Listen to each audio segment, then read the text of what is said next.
کہ جو تاریخ میں غلط بیانی سے کام لیا گیا ہے کہ حضرت علی علیہ الصلوۃ والسلام کے فلاں داماد تھے یا حضرت رسول اللہ کے فلاں داماد تھے، یہ صرف فضیلت کا ایک باب منتخب کرنے کے لیے یہ باتیں کہی گئی ہیں، ورنہ حضرت امام علی علیہ الصلوۃ والسلام ہو یا حضرت پیغمبر اسلام ہو، آپ کی کوئی بھی بیٹی کسی غیر قبیلے میں نہیں بیائی گئی ہے۔ تو حضرت رقیہ کی شادی مسلم بن عقیل سے ہو گئی تھی۔ اور میں یہاں پر ایک بات آپ کی بارگاہ میں، ناظرین کرام کی بارگاہ میں عرض کروں گا کہ یہ دو شخصیتیں بڑی اہم ہیں، ایک حضرت عباس علمبردار ہے اور ایک حضرت مسلم بن عقیل ہے۔ اس دونوں شخصیتوں کے عظیم ہونے کی دلیل یہ ہے کہ ایک اللہ کی بارگاہ میں لب معصوم سے اٹھنے والی دعا کا نتیجہ ہے، اور دوسری اسی لب معصوم سے اٹھنے والی دعا کے تصدق اور سائے میں جو دعا چلی وہ مسلم بن عقیل کی ذات ہے اور مسلم بن عقیل کی شخصیت ہے۔ کیا تو یہ دو شخصیتیں بڑی عظیم ہیں، ایک حضرت عباس علمبردار ہیں اور ایک مسلم بن عقیل، اور دونوں عظیم شخصیتیں اس لیے ہیں کہ ایک لب عصمت کی نکلی ہوئی دعا کا نتیجہ ہے، یعنی حضرت عباس علمبردار، اور ایک اسی دعا عصمت کے سائے میں جو دعا مستجاب ہوتی ہے اور اس کا جب نتیجہ اخذ ہوتا ہے اور قدرت کی طرف سے جو انعام ملتا ہے وہ حضرت مسلم بن عقیل ہے۔ اس لیے حضرت علی علیہ الصلوۃ والسلام نے جناب عقیل سے یہ بات فرمائی تھی کہ میں ایسے قبیلے میں شادی کرنا چاہتا ہوں کہ جس کے بطن سے ایک بہادر بچہ پیدا ہو، اور آپ انصاب عرب کے بارے میں زیادہ جانتے ہیں۔ میں یہ بات اس لیے آپ کی بارگاہ میں عرض کر رہا ہوں تاکہ میں دو تین باتیں روشن کر سکوں یہاں پر رک کے، اور وہ یہ، پہلی بات تو یہ کہ حضرت علی علیہ الصلوۃ والسلام جیسے وقت کے امام اپنے بڑے بھائی سے زندگی کے ایک ایسے جز کا مشورہ کر رہے ہیں کہ جو لا ينفق ہے، یعنی ایسا جز ہے کہ جسے ہٹایا نہیں جا سکتا، جو سکون قلب ہے، کہ جو ضرورت حیات ہے، جو ضرورت زندگی ہے، یعنی شادی، کہ جو ایمان کا آدھا حصہ بھی ہے۔ عقیل سے مشورہ آپ نے فرمایا، وہ امام وقت ہو کے مشورہ اس لیے کر رہے ہیں تاکہ امت مسلمہ کو اپنی زندگی میں اس منزل پہ آنے کے بعد جب شادی کا موقع آئے تو اپنے بڑے لوگوں سے اور اپنے بڑے بھائیوں سے مشورہ کر لینا چاہیے۔ ایک مسئلہ تو یہ تھا۔ دوسری بات یہ تھی کہ کیا حضرت علی علیہ الصلوۃ والسلام سے اچھا کوئی انصاب عرب کے بارے میں جانتا ہے؟ آپ کی تو ذوالفقار 7 پشتوں کو پہچانتی، آپ خود امام وقت ہیں،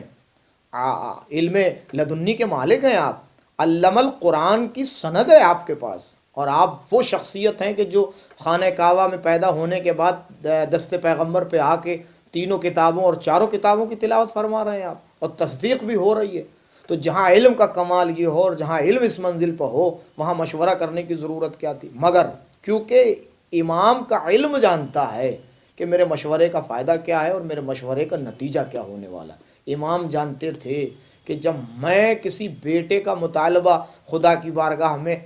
کربلا کے لیے کروں گا تو عقیل کے دل میں بھی آرزو پیدا ہوگی کہ جب علی کا بیٹا کربلا کے لیے ہو تو پھر میرا بیٹا بھی ایک ایسا ہو کہ جو کربلا میں کام آ سکے۔ یہ وجہ تھی کہ حضرت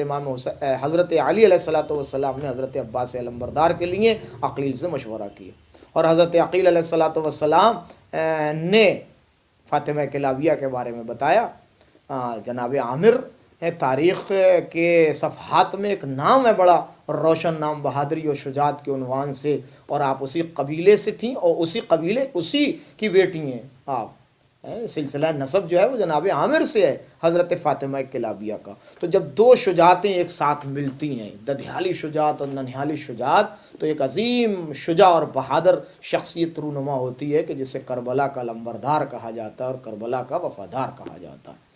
تو میں یہ ناظرین کی بارگاہ میں عرض کرنا ضروری سمجھتا ہوں کہ حضرت علی علیہ الصلوۃ والسلام نے جب دعا کی اور گزارش کی کہ ایسا قبیلے میں شادی ہو کہ جس سے ایک بہادر بچہ پیدا ہو، تو عقیل نے پوچھا، حضرت عقیل کیا کریں گے آپ؟ کا بچہ بہادر ہوگا تو کربلا میں حسین کے کام آئے گا۔ تو عقیل کے دل میں بھی تمنا ہوئی کہ میرے یہاں بھی کوئی ایسا بچہ پیدا ہو کہ جو بہادری میں شہرت رکھتا ہو اور اطاعت میں شہرت رکھتا ہو۔ تو علی کی دعا جب مستجاب ہوئی تو جناب عباس بنے، حضرت عقیل کی دعا جب مستجاب ہوئی تو حضرت مسلم بن عقیل بنے، لہٰذا حضرت عباس کی بہن کی شادی عقیل سے ہو گئی۔ تو عقیل کو حضرت امام حسین السلام نے اپنا نائب بنا کے خطوط کا جواب دے کے،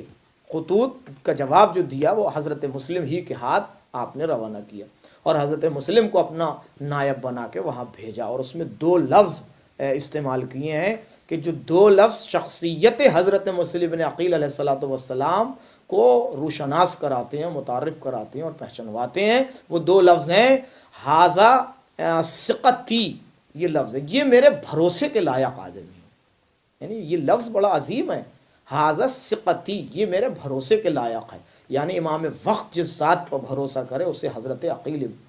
مسلم بن عقیل کہا جاتا ہے۔